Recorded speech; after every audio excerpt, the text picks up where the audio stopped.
अच्छा, सबसे पहले गलत बात तो ये है कि लोग कहते हैं कि सेक्स एजुकेशन दे, सेक्स एजुकेशन दे। मैं इस चीज़ के खिलाफ हूँ कि सेक्स एजुकेशन से कोई फ़ायदा नहीं होने वाला। बच्चा जो 12 साल की उम्र में आजकल का बच्चा सीख रहा है या उसको मालूम हो रहा है, तो वो आगे जाकर 8 साल के बच्चे को पता चल जाएगा। ठीक है, ये बहुत गलत है। मुझे ये बताएं, कभी सुना है कि वज़ीर आज़म की बेटी के साथ ज्यादती हुई है? कभी सुना है मुल्क के सदर के साथ, सदर की बेटी के साथ ज्यादती हुई है? कभी आपने सुना है MP MNA की बेटी के साथ ज्यादती हुई है? ज्यादती भी सिर्फ गरीब की बच्ची के साथ होती है, ज्यादती भी कभी गरीब के बेटे के साथ होती है। खुदा के वास्ते आप लोगों ने इतना बड़ा आपने फरमाया कि हम मदीना जैसी रियासत बनाएंगे, इस अजान का वास्ता खुदा के वास्ते कुछ करके दिखाएं। हमारे मर्द माशाल्लाह ऐसे अजीब किस्म के हराम हो रहे हैं कि वो औरत को एक गोश्त की दुकान समझते हैं और उसके बाहर ज़ुबान निकाल के हल्काए हुए कुत्तों की तरह बैठे होते हैं कि किसी तरीके से ये गोश्त का टुकड़ा नीचे गिरे और हम इसे खा लें। पायनियर वर्ल्ड न्यूज़ की वीडियोस देखने के लिए हमारा चैनल सब्सक्राइब करें और बेल आइकन पर क्लिक करें ताकि आपको हमारी हर वीडियो का नोटिफिकेशन मिल सके। शुक्रिया।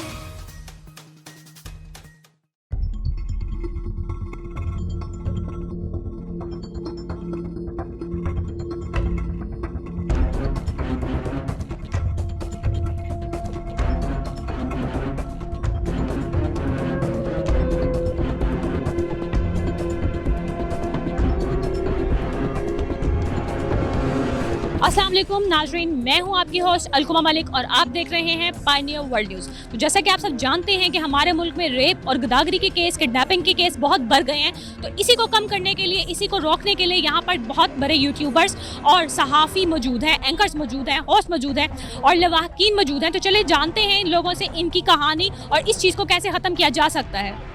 मलाइका, आप एंकर हैं, होस्ट हैं, माशाल्लाह बहुत अच्छा काम कर रही हैं। तो मुझे बताएंगे कि कैसे हम बच्चों को किडनैपिंग का या रेप का अवेयरनेस दे सकते हैं? देखिए, ये जो रेप केसेस है ना, बहुत ज़्यादा एज़ यूजुअल आम हो चुके हैं। ठीक है ना, इनको हम किस तरीके से रोक सकते हैं? एक दिन में आप देखें कि एक दिन में जो रेप केसेस हैं वो 11-11, 12-12 रिकॉर्ड हो रहे हैं। किडनैपिंग के केसेस पे आप देख लें 15-15, 20-20 हो रहे हैं। ठीक है, अगर हम लोग मैं एक बात ये कहना चाहूँगी, किस तरीके से ख़त्म हो सकते हैं ये कि अगर सऊदी अरब वाला जो लॉ है, जैसे कि उन्होंने सरेआम कोई भी रेप करता है या किडनैपिंग होती है, इस हवाले से जो भी सिलसिला होता है, वो सऊदीया में जो लोग कहते हैं कि जो रेप हो रहे हैं जिनके साथ, उनको सरेआम सज़ा दी जाती है। अगर ये पाकिस्तान में लाहौर में भी ये लॉ जो है लागू कर दिया जाए तो मैं समझती हूँ ये ख़त्म हो सकता है। अच्छा, सबसे पहले गलत बात तो ये है कि लोग कहते हैं कि सेक्स एजुकेशन दे, सेक्स एजुकेशन दे। मैं इस चीज़ के खिलाफ हूँ कि सेक्स एजुकेशन से कोई फ़ायदा नहीं होने वाला। बच्चा जो 12 साल की उम्र में आजकल का बच्चा सीख रहा है या उसको मालूम हो रहा है, तो वो आगे जाकर 8 साल के बच्चे को पता चल जाएगा। ठीक है, ये बहुत गलत है। तो उसे बैड टच, गुड टच का बताना चाहिए बच्चे को। उसके अलावा हम ये कर सकते हैं कि हवस के पुजारी जो हैं आपके बच्चों के इर्द गिर्द घूम रहे हैं, मगर मसला ये है कि हमारे मुल्क में इंसाफ नहीं है। इंसाफ बिल्कुल नहीं है। रेप केसेस दिन ब दिन बढ़ते जा रहे हैं। बहुत सी ऐसी बच्चियां, बल्कि आजकल तो बच्चों का ट्रेंड चल चुका है कि छोटे मासूम बच्चों के साथ भी ज़्यादती की जाती है।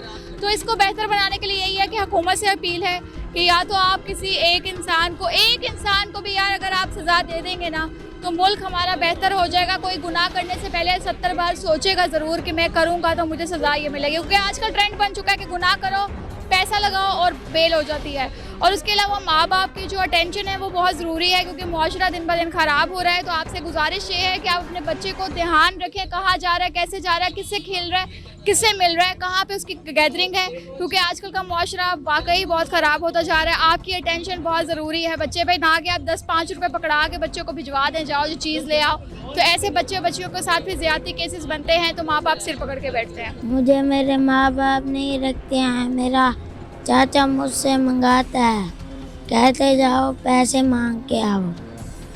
तो आप यहाँ क्या कर रहे हैं? यहाँ पर मैं सोया हुआ था। कब से हो यहाँ पर? मुझे 2-3 दिन हो गए। 2-3 दिन हो गए हैं। तो अकेले घर नहीं जा रहे? नहीं। तो चाचू क्यों आपसे भीख मंगवा रहे हैं? मुझे क्या पता। तो आपके मामा पापा क्यों नहीं रखते अपने पास आपको? उनका डिवोर्स हो गया। जी, डिवोर्स हो गया। डिवोर्स हो गया तो आपको अपने पास नहीं रखते? हाँ। देखिए, ये मुझे लगता है 2 बड़ी अहम बातें इस हवाले से। सबसे पहली बात तो ये है कि जिन लोगों ने ऑलरेडी रेप किए हुए हैं उन्हें सख्त से सख्त सज़ा दी जानी चाहिए, और वो ऐसी सज़ा हो जो दूसरों के लिए भी एक मिसाल छोड़े, लोगों को खौफ हो कि अगर हमने ये काम किया तो हमें उसकी बड़ी सख्त सज़ा मिलने वाली है। और जो दूसरी बात है वो ये है कि हमें अपने बच्चों को, अपनी बेटियों को, अपनी बहनों को ये सिखाना होगा कि अगर आपको कोई तंग करने की कोशिश कर रहा है तो वो घर आके बता सके। सबसे पहली बुनियादी बात मैं ये अर्ज़ करूँगा, आज से कुछ अर्सा पहले मैं औरत मार्च में गया तो मुझे बहुत अफसोस और दुख हुआ कि उन औरतों पर ये गलाजत फैला रही हैं, ये गंदगी फैला रही हैं। उनके कुछ जो मुतालबात है ना वो जैनमन है, उनमें बहुत सदाकत है, उनकी बातें में बहुत हकीकत है। इस वक्त खुदा की कसम खा के कह रहा हूँ, नमाज मगरिब का वक़्त, अल्लाह मुझे गर्क कर दे अगर मैं औरत मार्च के हक़ में अगर बात करूँ। यहाँ पर बूढ़ी माएँ, बूढ़ी अम्मा, 8-8 साल की, 9-9 साल की बच्चियाँ बैठी हैं, रो रही हैं। मैंने इंटरव्यू अपलोड किए हैं सोशल मीडिया पर, वाजिद अली टीवी पे, आप देखिएगा, वो जाके देखें। वो 6 साल की मासूम बच्ची, कभी लोग कहते हैं यार इन्होंने कपड़े नहीं सी, यार 6 साल की बच्ची का क्या कसूर है मुझे बताएं? 2 साल के मासूम बच्चे का क्या कसूर है? 3 साल की अलीशा बच्ची का क्या कसूर है? सबसे बुनियादी बात मैं ये अर्ज़ कर रहा हूँ, कानून नाफिज करने वाले जो इदारे हैं, खुदारा कोई कानून सख्त करें। जिस तरह वो कसूर की बेटी, वो बच्ची ज़ैनब था ना उसका नाम, ज़ैनब बच्ची के साथ ज़्यादती हुई तो हमारी पंजाब हुकूमत ने उस बंदे के ख़िलाफ़, मुल्ज़िम इमरान के ख़िलाफ़ एक्शन लिया, उसको सरेआम फांसी पे लटका दिया गया। तो हम चाहते हैं कि उन लोगों को सरेआम लटका दिया जाए ताकि अगला कोई इंसान ये ना सोचे कि पाकिस्तान के अंदर कानून नाम की चीज़ नहीं है, वो डरे। उसको ऐसी इबरतनाक सज़ा देनी चाहिए ताकि वो एक खौफ हो, एक खौफ वायरल हो जाए दिलों के अंदर, सीनों के अंदर। आप देखें सऊदी अरब के अंदर वाहिद मुल्क है जो इस्लाम के नज़रिए के ऊपर चल रहा है, इस्लामी तरीके के ऊपर चल रहा है। कोई जिना करता है तो उसे संसार कर दिया जाता है, कोई चोरी करता है तो उसके हाथ काट दिए जाते हैं, कोई झूठ बोलता है तो उसको 40 दुरे चौंक के ऊपर मारे जाते हैं। वज़ीर आज़म इमरान खान साहब, आपने तो बड़े कौम के साथ बड़े वादे किए थे, आई प्रॉमिस यू किया था कंटेनर पे खड़े होकर कि मैं इसे मदीना जैसी रियासत बनाऊंगा, ऐसा कानून बनाऊंगा कि लोग डरेंगे, करप्शन करने से डरेंगे, ज्यादती करने से डरेंगे, चोरी करने से डरेंगे। लेकिन वो आपकी बातें कहाँ हैं? 3रा साल आपकी गवर्नमेंट को शुरू हो चुका है लेकिन आप टस से मस नहीं हो रहे। आज एक बंदा किसी की बच्ची के साथ ज्यादती हो जाए, पहले वो सरकारी हॉस्पिटल में जाता है पर्ची बनवाने के लिए जाता है तो वो पहले ही डॉक्टर साहब अपनी गर्मा गर्म चाय पी रहे होते हैं और उसका एयर कंडीशन चल रहा होता है, वो बिल भी आ रहा होता है। हम क्या सिर्फ इस कौम के जो बंदे हैं, लोग हैं, सिर्फ टैक्स लेने के लिए आपको खड़े हुए हैं? हमने सिर्फ टैक्स पे करने हैं। साबुन लिया टैक्स दिया, सिगरेट ली उसका भी टैक्स दिया, हमने गोली पान खाया उसका भी टैक्स दिया, हर चीज़ का तो आप टैक्स ले रहे हैं। इस तरफ आए, ये असल काम है। खुदा की कसम, अगर आप ऐसा कोई कानून नाफिज कर जाते हैं, आपकी हुकूमत में महंगाई हुई कोई बात नहीं, हमने बर्दाश्त किया, आपकी हुकूमत में बहुत कुछ हुआ, हमने बर्दाश्त किया, लेकिन ये जो मासूम बच्चों के साथ ज्यादती हो रही है, ये नन्हे मुन्ने फरिश्तों के साथ, कोई बच्चा सलांटी या बिस्किट लेने के लिए जाता है पाकिस्तान की गलियों में तो उसके साथ ज्यादती हो जाती हैं। ये औरत मार्च वाली औरतें हमारी टांग के ऊपर टांग क्यों रख देती हैं? इसलिए रख देती हैं कि हम लोग खुद सोचते नहीं हैं, समझते नहीं हैं। हमें कम से कम इतनी नामी नोट बातों को करना चाहिए कि यार ये जातियाँ क्यों हो रही हैं। मुझे ये बताएं, कभी सुना है कि वज़ीर आज़म की बेटी के साथ ज्यादती हुई है? कभी सुना है मुल्क के सदर के साथ, सदर की बेटी के साथ ज्यादती हुई है? कभी आपने सुना है MP MNA की बेटी के साथ ज्यादती हुई? ज्यादती भी सिर्फ गरीब की बच्ची के साथ होती है, ज्यादती भी कभी गरीब के बेटे के साथ होती है। खुदा के वास्ते आप लोगों ने इतना बड़ा आपने फरमाया कि हम मदीना जैसी रियासत बनाएंगे, इस अजान का वास्ता खुदा के वास्ते कुछ करके दिखाएं, कुछ करके दिखाएं। हमारे लिए नहीं, अपनी इज्जत बना के जाएं, आप अपनी इज्जत बना के जाएं।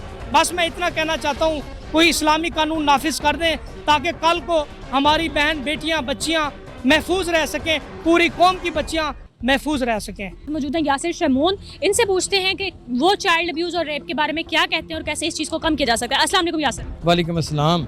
यासिर, मुझे बताएंगे इस चीज़ को कैसे कम किया जा सकता है और कैसे इन लोगों की इन पे काम हो सकता है? घरों में से कम करनी होंगी। सबसे पहले तो जॉइंट फैमिली सिस्टम में ये बहुत ज़्यादा होता है, बच्चियों के साथ होता है, उनको गोद में बिठा लिया जाता है, प्यार करने के बहाने उनके मुख्तलिफ बॉडी पार्ट्स को छेड़ा जाता है। और ये आज से नहीं हो रहा, ये ज़माना कबल से होता चला आ रहा है। अब ये कि केसेस रिपोर्ट होना शुरू हो गए हैं, उसके लिए बेहतरीन तरीकाकार ये हमारे तलीमी निज़ाम में हमें साइकेट्रिस्ट को लाना चाहिए, साइकेट्रिस्ट सिस्टम को लाना चाहिए। हमें काउंसलिंग करनी चाहिए, बताना चाहिए कि हर रिश्ता इस तरह का नहीं होता। बाकी हमारे आप माशरे में देख सकते हैं हमारे मर्द माशाल्लाह ऐसे अजीब किस्म के हराम हो रहे हैं कि वो औरत को एक गोश्त की दुकान समझते हैं और उसके बाहर ज़ुबान निकाल के हल्काए हुए कुत्तों की तरह बैठे होते हैं कि किसी तरीके से ये गोश्त का टुकड़ा नीचे गिरे और हम इसे खा लें। ये हमारी बड़ी एक कह लीजिए कि सितम ज़रीफ़ी है, जुल्म है। हमारी बच्चियाँ महफूज नहीं हैं और हमारे अपने हाथों से महफूज नहीं हैं। हमारी खुराकों में शायद कोई गलत चीज़ है, या जिस हम माँ का दूध पीते हैं उसकी तासीर ही ख़त्म हो चुकी है,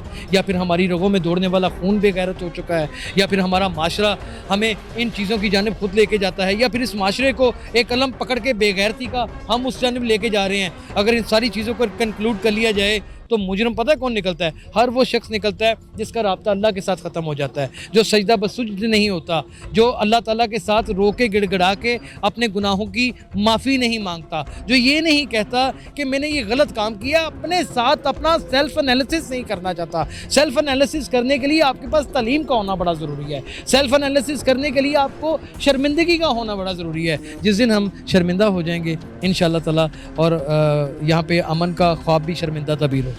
बहुत शुक्रिया आपका।